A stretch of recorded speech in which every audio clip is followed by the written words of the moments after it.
Hello दोस्तों, तो कैसे हैं आप लोग। उम्मीद करते हैं अच्छे ही होंगे।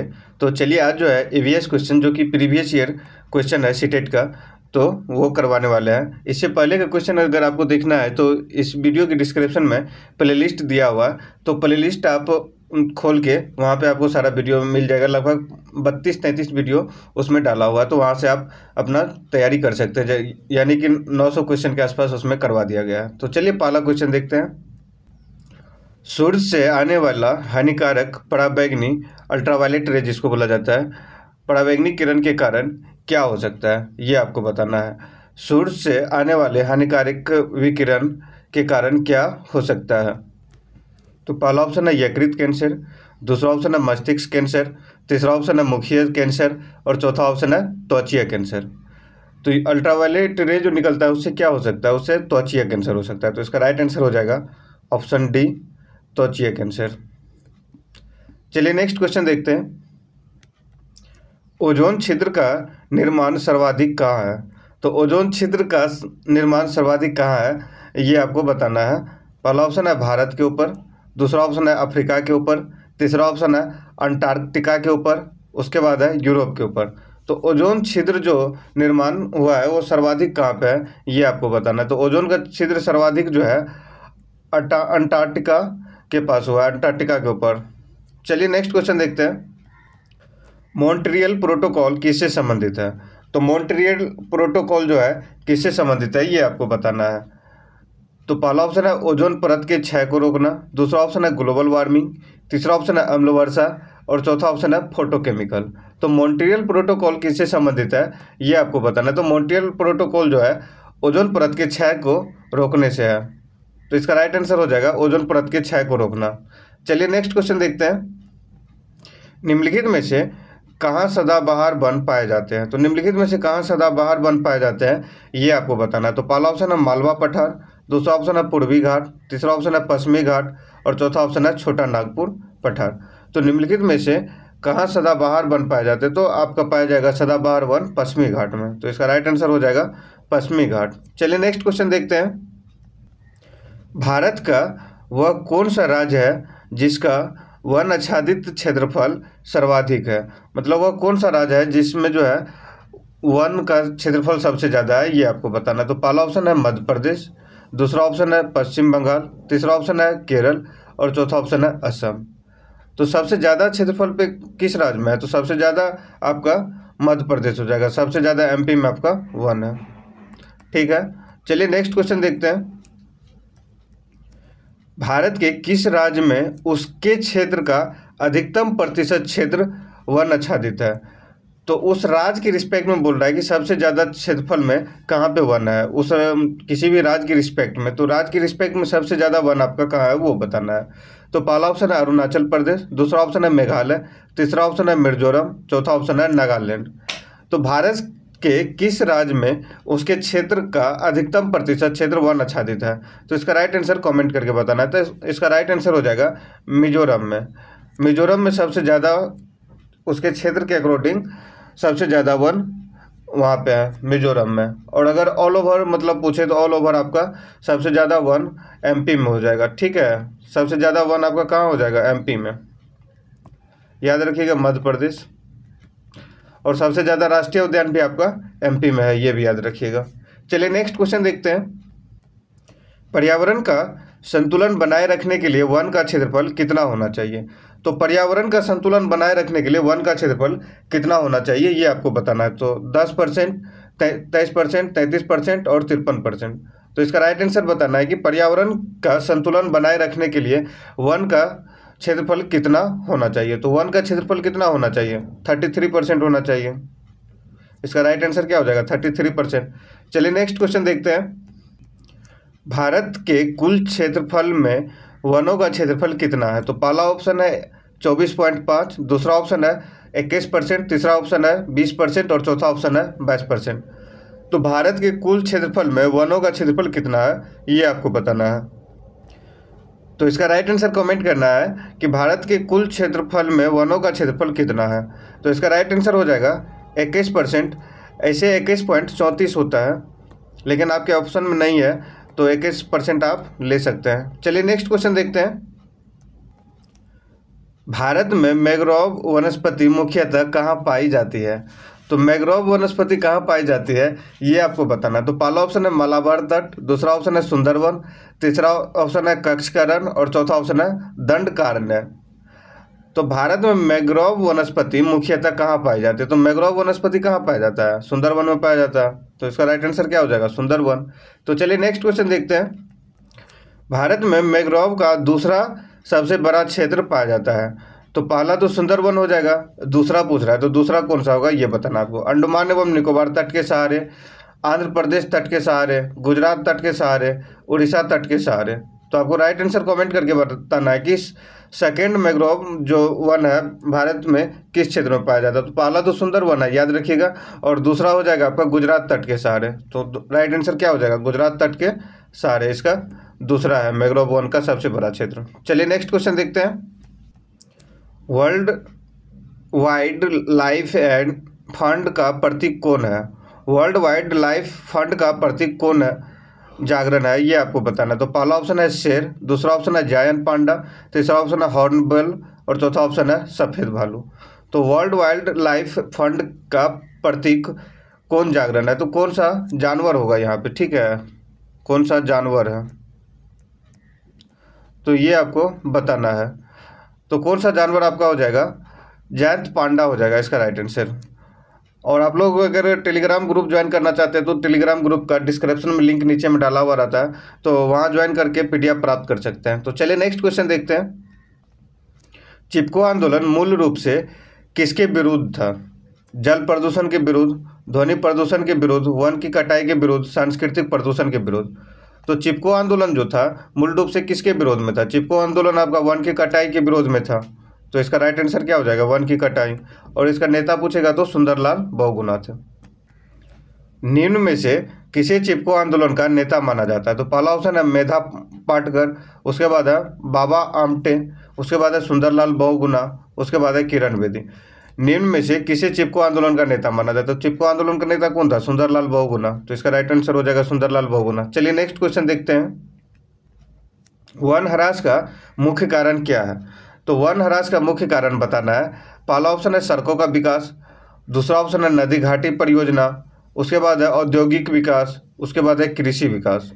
तो वन ह्रास का मुख्य कारण बताना है। ऐसे कारण तो आपका सड़कों का विकास भी हो जाएगा, कृषि विकास भी हो जाएगा, नदी घाटी परियोजना नहीं होगा, लेकिन आपका ये सड़क विकास, कृषि विकास, औद्योगिक विकास ये तीनों हो जाएगा। लेकिन मुख्य कारण वो पूछ रहा है कि सबसे ज़्यादा मतलब वन का ह्रास किस में होता है? तो सबसे ज़्यादा वन का ह्रास हो जाएगा आपका औद्योगिक विकास में। तो इसका राइट आंसर हो जाएगा औद्योगिक विकास। चलिए नेक्स्ट क्वेश्चन देखते हैं। भारत का सर्वप्रथम राष्ट्रीय उद्यान कौन सा है? तो पहला ऑप्शन है कान्हा नेशनल उद्यान, उसके बाद है दुधवा नेशनल उद्यान, उसके बाद है राजाजी नेशनल उद्यान, उसके बाद है कार्बेट नेशनल उद्यान। तो आपका राइट आंसर हो जाएगा कार्बेट नेशनल उद्यान, जो कि आपका उत्तराखंड में है। याद रखिएगा उत्तराखंड में है, और जो है ये सबसे आपका प्रथम राष्ट्रीय, सबसे पुराना राष्ट्रीय उद्यान यही है आपका जिम कार्बेट राष्ट्रीय उद्यान, इसका फुल नाम है कार्बेट नेशनल उद्यान। चलिए नेक्स्ट क्वेश्चन देखते हैं। नंदा देवी जीव मंडल किस राज्य में है? तो नंदा देवी जीव मंडल जो है किस राज्य में है ये आपको बताना है। तो पहला ऑप्शन है छत्तीसगढ़, दूसरा ऑप्शन है असम, तीसरा ऑप्शन है हिमाचल प्रदेश और चौथा ऑप्शन है उत्तराखंड। तो नंदा देवी जैव मंडल जो है आपका उत्तराखंड में है, तो ये आप याद रखिएगा। और नंदा देवी नेशनल पार्क भी आपका उत्तराखंड में हो जाएगा। तो चलिए नेक्स्ट क्वेश्चन देखते हैं। बाघों का प्रमुख रिजर्व सरिस्का किस राज्य में अवस्थित है ये आपको बताना है। बाघों का प्रमुख रिजर्व सरिस्का किस राज्य में अवस्थित है? तो पहला ऑप्शन है उत्तर प्रदेश, दूसरा ऑप्शन है राजस्थान। तो बाघों का जो प्रमुख रिजर्व सरिस्का किस राज्य में स्थित है? तो सरिस्का आपका राजस्थान में स्थित है। तो याद रखिएगा इसका राइट आंसर राजस्थान हो जाएगा। चलिए नेक्स्ट क्वेश्चन देखते हैं। काजीरंगा किस लिए जाना जाता है? तो काजीरंगा किस लिए जाना जाता है ये आपको बताना। पहला ऑप्शन है गेंडा के लिए, दूसरा ऑप्शन है बाघ के लिए, तीसरा ऑप्शन है पक्षी के लिए और चौथा ऑप्शन है शेर के लिए। तो काजीरंगा नेशनल पार्क जो है आपका जाना जाता है गेंडा के लिए। तो इसका राइट आंसर हो जाएगा ऑप्शन ए गेंडा के लिए। चलिए नेक्स्ट क्वेश्चन देखते हैं। निम्न में से कौन सा सागरीय राष्ट्रीय उद्यान है? तो कौन सा सागरीय राष्ट्रीय उद्यान है ये आपको बताना है। तो पहला ऑप्शन है भितरकनिका, दूसरा ऑप्शन है सुंदरवन, तीसरा ऑप्शन है गहीर माथा और चौथा ऑप्शन है मन्नार की खाड़ी। तो निम्नलिखित में से कौन सा सागरीय राष्ट्रीय उद्यान है, ये आपको बताना है। तो सागरीय राष्ट्रीय उद्यान कौन हो जाएगा, मन्नार की खाड़ी हो जाएगा। तो इसका राइट आंसर क्या हो जाएगा, मन्नार की खाड़ी। चलिए नेक्स्ट क्वेश्चन देखते हैं। ग्रेट हिमालय राष्ट्रीय पार्क जिसे यूनेस्को ने विश्व धरोहर स्थल घोषित किया है, कहाँ स्थित है। तो ग्रेट हिमालय राष्ट्रीय पार्क जिसे यूनेस्को ने विश्व धरोहर स्थल घोषित किया है, कहाँ स्थित है, ये आपको बताना। तो पहला ऑप्शन है उत्तराखंड, दूसरा ऑप्शन है हिमाचल प्रदेश, तीसरा ऑप्शन है जम्मू कश्मीर और चौथा ऑप्शन है नागालैंड में। तो इसमें आपको राइट आंसर कमेंट करना है, इसमें कौन सा होगा। ग्रेट हिमालय राष्ट्रीय पार्क जिसे यूनेस्को ने विश्व धरोहर स्थल घोषित किया है, कहाँ स्थित है, ये आपका स्थित है हिमाचल प्रदेश में। तो इसका राइट आंसर हो जाएगा हिमाचल प्रदेश। चलिए नेक्स्ट क्वेश्चन देखते हैं। भारत का प्रथम तितली उद्यान कहाँ है। तो भारत का प्रथम तितली उद्यान कहाँ है, ये आपको बताना है। तो पहला ऑप्शन है बंडरगट्टा जैविक उद्यान बेंगलुरु, उसके बाद है राष्ट्रीय पशु उद्यान कोलकाता, उसके बाद है काजीरंगा राष्ट्रीय उद्यान, उसके बाद है उपरोक्त में से कोई नहीं। तो इसका राइट आंसर कमेंट करना है, भारत में प्रथम तितली उद्यान कहाँ पर है। तो तितली उद्यान कहाँ पे है, ये आपको बताना है। तो तितली उद्यान है आपका बंडरगट्टा जैविक उद्यान बेंगलुरु। तो इसका राइट आंसर हो जाएगा ऑप्शन ए बंडरगट्टा जैविक राष्ट्रीय उद्यान। चलिए नेक्स्ट क्वेश्चन देखते हैं।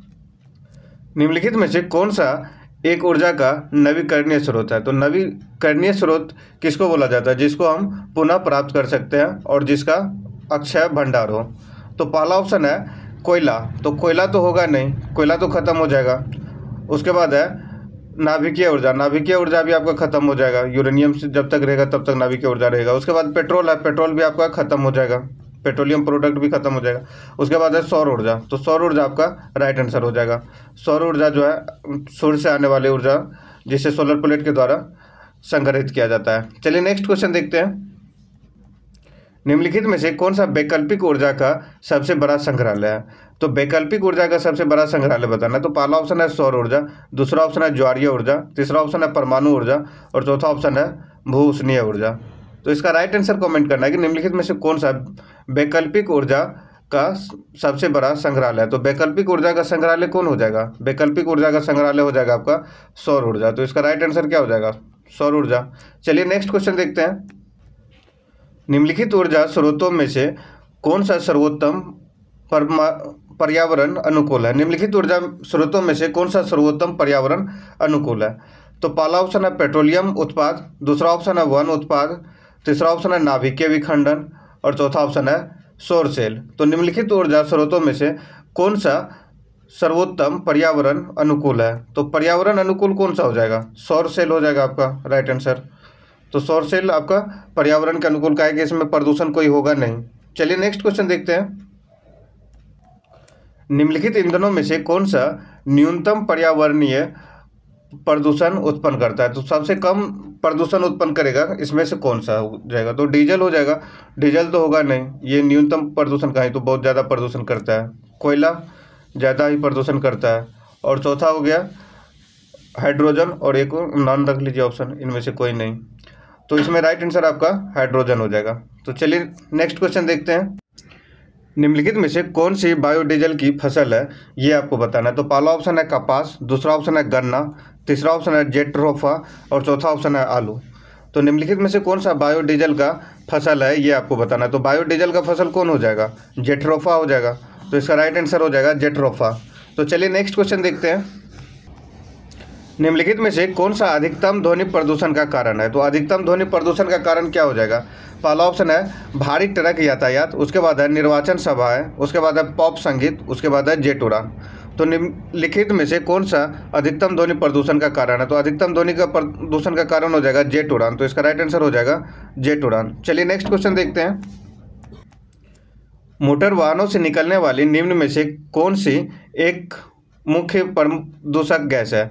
तो मोटर वाहन से निकलने वाली निम्न में से कौन सी एक मुख्य प्रदूषक गैस है। तो पहला ऑप्शन है कार्बन डाइऑक्साइड, दूसरा ऑप्शन है कार्बन मोनोऑक्साइड, तीसरा ऑप्शन है मार्स गैस, उसके बाद है नाइट्रोजन ऑक्साइड। तो मोटर वाहन से निकलने वाली निम्न में से कौन सा मुख्य प्रदूषक गैस है। तो मुख्य प्रदूषक गैस हो जाएगा आपका कार्बन मोनोऑक्साइड। इसका राइट आंसर हो जाएगा कार्बन मोनोऑक्साइड। और उसके बाद होगा SO2 भी निकलेगा, उसके बाद PB भी निकलता है। ठीक है, ये भी याद रखिएगा, कभी कभार पूछता है। चलिए नेक्स्ट क्वेश्चन देखते हैं। वाहनों में पेट्रोल जलने से निम्न धातु वायु को प्रदूषित करती है। तो इसमें कौन सा धातु जो वायु को प्रदूषित करती है? तो ये इसका पहला ऑप्शन है मरकरी, दूसरा ऑप्शन है कैडमियम, तीसरा ऑप्शन है पीबी यानी कि लेड। तो इसमें कौन सा राइट आंसर हो जाएगा? चौथा ऑप्शन नन कर दीजिए। तो इसका राइट आंसर बताना है कौन सा हो जाएगा। वाहनों में पेट्रोल जलने से निम्न धातु वायु को प्रदूषित करती है, तो लेड हो जाएगा। तो चलिए नेक्स्ट क्वेश्चन देखते हैं। निम्नलिखित वायु प्रदूषकों में से कौन सा रक्त धारा को दुष्प्रभावित कर मौत उत्पन्न कर सकता है? तो पहला ऑप्शन है एस्बेस्टस धूल, दूसरा ऑप्शन है कैडमियम और चौथा ऑप्शन है लेड और चौथा ऑप्शन आपका कार्बन मोनोऑक्साइड। नेक्स्ट ऑप्शन क्या हो जाएगा? Carbon monoxide. तो इसका राइट आंसर हो जाएगा कार्बन मोनोऑक्साइड। तो आज का ये लास्ट क्वेश्चन था।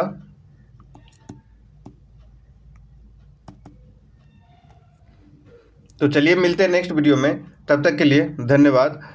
और नेक्स्ट वीडियो कौन सा टॉपिक से रहेगा ये आपको एक शाम में ऑडियंस पोल देंगे। तो ऑडियंस पोल में अगर आपको सीडीपी का नेक्स्ट क्वेश्चन का नेक्स्ट प्रैक्टिस करना है प्रीवियस ईयर, तो सीडीपी टिक आउट कर दीजिएगा। अगर आपको ईवीएस करना है, मैथ करना है, तो जिसमें करना है वो आपको सारा ऑप्शन दे देंगे। आप जिसमें ज़्यादा टिक आउट है, मतलब जिसमें ज़्यादा वोटिंग आएगा उसके अकॉर्डिंग नेक्स्ट सेट करवा देंगे। तो चलिए मिलते हैं नेक्स्ट वीडियो में, तब तक के लिए धन्यवाद।